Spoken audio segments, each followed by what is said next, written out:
The date was December 17th, 2010.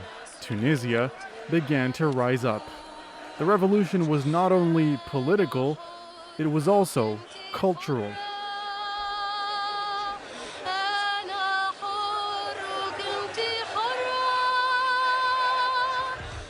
On walls across the country, paintings and political caricatures appeared almost overnight.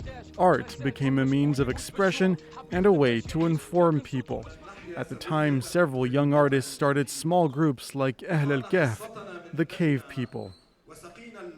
كنا ثلاثة أصدقاء ندرس في كلية الفنون الجميلة وأسسنا معا حركة أهل الكهف. بدأنا بالرسم على جدران ساحة القصبة رسومات ساخرة من النظام.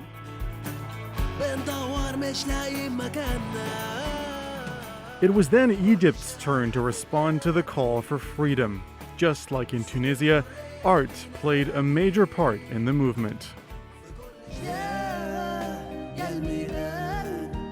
In Cairo's Tahrir Square, famous traditional artists began painting large murals.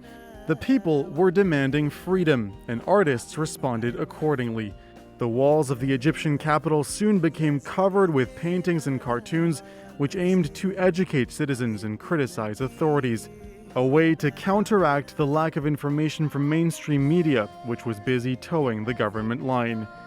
The world of music underwent its own revolution. Once famous singers gave way to young musicians from the newer generation, like this band called Kairoki.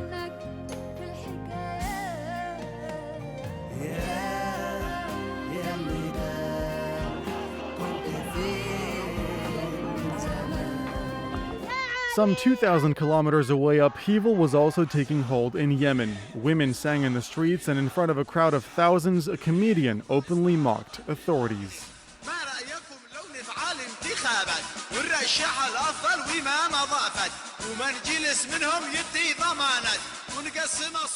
The walls surrounding the main square became canvases where citizens thirsty for freedom were allowed to express their hopes and dreams.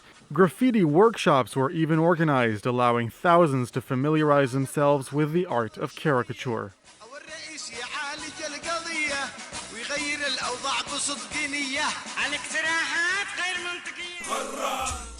This Libyan rapper, called The Philosopher, is speaking directly to Muammar Gaddafi, calling on him to step down.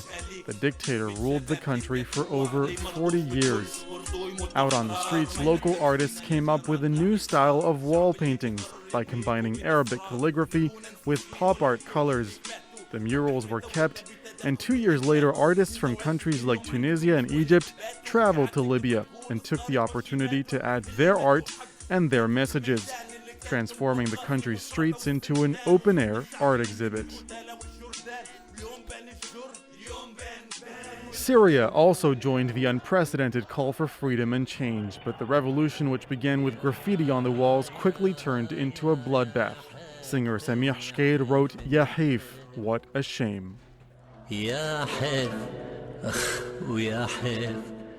The song became a rallying cry for the movement, which managed to survive a few months despite the repression. More and more art was created, but artists often sought to remain anonymous. Only a handful of people publicly declared their support for the movement.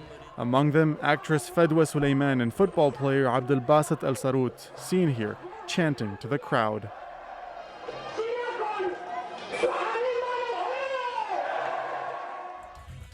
10 years have now passed since the people of several Arab nations rose up against their leaders. The current political landscape is often far from the hopes of 2011, and many thousands have died in the quest for change.